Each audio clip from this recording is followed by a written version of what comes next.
আজকে বাংলা মাসের ক্যালেন্ডার অনুসারে আশ্বিন মাসের 2 তারিখ। আর আশ্বিন মাস মানেই শীতের আমেজ শুরু, আর শীত মানেই পিঠাপুলি পায়েসের সমারোহ।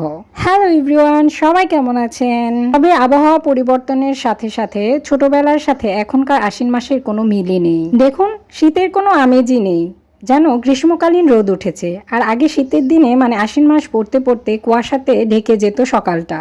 ভোর কাটিয়ে সকাল হতে হতে যখন নাকি 9টা-10টা বাজতো, ঠিক তখনই আস্তে আস্তে সূর্যোদয় দেখা দিত। শীতকালীন রোদটাও বেশ ঝলমলে, সেই রোদের সাথে ঠান্ডার একটা আমেজ থাকতো, বেশ শীত শীত লাগতো, ঠান্ডা ঠান্ডা লাগতো। আর সেই শীতের রোদে বসে বসে সবজি খিচুড়ি খেতে এত দারুণ লাগতো। আলু কপি মূলার সংমিশ্রণে জগা খিচুড়ি মানে ল্যাটকা খিচুড়ি কি যে অমৃত লাগতো, মনে পড়ে গেল সেই স্মৃতিগুলো। কচুর গোড়া এবং ভাদাল দিয়ে আজকে আমি ঘন করে মুগ ডাল রান্না করেছি, এটাও কিন্তু খেতে দারুণ। আশ্বিন মাসের 2 তারিখ হলেও শীতের আমেজটা পড়েনি, গ্রীষ্মকালই বলা চলে। তাই গ্রীষ্মকালে কিন্তু এই গরমের মধ্যে ডাল ভাতের শান্তি আলাদা। তাই ভাবলাম আজকে একটু ডাল ভাত করা যাক।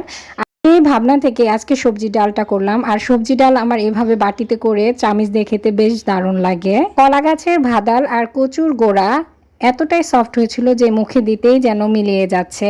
এই 2টা আইটেম দিয়ে কারা কারা ডাল খেয়েছেন তারা কিন্তু অবশ্যই কমেন্টসে জানাবেন। আর যারা এই 2টা আইটেম দিয়ে ডাল না খেয়েছেন তাদের আসলে টেস্টটা বলে বোঝানো যাবে না, বাসায় একবার হলেও ট্রাই করে দেখবেন প্লিজ। আর দেখুন, ফুলকো ফুলকো পপকর্ন, এগুলো আপনাদের ভাইয়া গতকাল রাতে সন্ধ্যার সময় নিয়ে এসেছিল। বেশ মশলাযুক্ত থাকায় খেতে কিন্তু অনেক টেস্টি ছিল। অফিস থেকে বাসায় ব্যাক করার সময় সে প্রায়শই এই আইটেমটা নিয়ে আসে। আর সাথে করে নিয়ে এসেছিল এরকম রূপালি ঝকঝকে তকতকে পুঁটি মাছ। পুঁটি মাছ কারি না পছন্দ, আমাদের বাসার তো সকলেরই অনেক বেশি পছন্দ। বেশ তরতাজা ছিল। শুধুই কি তাই, আনার পর ঝটপট বানিয়ে এটাকে কাঁচামরিচ চিড়ে তেল ঝোল বানিয়ে নেওয়া হয়েছিল। অন্যর আগে ধনিয়া পাতা দিয়ে নামানো হয়েছিল, যার স্বাদে ঘ্রাণে এত টেস্টি ছিল যে এই এক আইটেম দিয়ে আমাদের রাত্রের খাওয়া দাওয়া হয়ে গিয়েছিল। খাওয়া দাওয়ার উপর খাওয়া দাওয়া, তারপরে তরমুজ খেয়ে নিলাম। এই তরমুজটা আমার বন্ধুরা এনেছিল আমার বাসায় আসার সময়, বেশ তরতাজা এবং খুবই টেস্টি ছিল। যে রয়েছে প্রচুর পরিমাণ পুষ্টিগুণ, পর্যাপ্ত পানির সাথে সাথে এটা আমাদের বার্ধক্যকে দূরে রেখে তারুণ্যকে ধরে রাখতে খুবই সাহায্য করে। এই তরমুজ অল্টারনেটিভ ভাবে যেরকম পানির চাহিদা দূর করে, বয়সের দাগ ছোপ এবং বলিরেখা থেকে আমাদের মুক্তি দেয় এবং আমাদের ফেসকে করে সজীব, সতেজ এবং লাবণ্যময়। হোক বন্ধুরা, এখন কিন্তু তরমুজের সিজন না, তারপরেও এখন কিন্তু সচরাচর অনেক জায়গায় খোঁজ করলে তরমুজ পাওয়া যায়।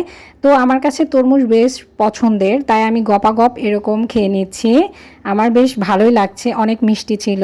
আর তাছাড়া ডিনারের পর কিছুক্ষণ রেস্ট নেওয়ার পর যদি সিজনাল কোনো ফল খাওয়া যায় সেটা শরীরের জন্য খুবই ভালো। তবে অবশ্যই ভরা পেটে কোনো ফল খাওয়া যাবে না। গাইস, আজকের মতো এখানেই বিদায় নিচ্ছি, দেখা হবে নেক্সট ভিডিওতে। সে পর্যন্ত সবাই ভালো থাকুন।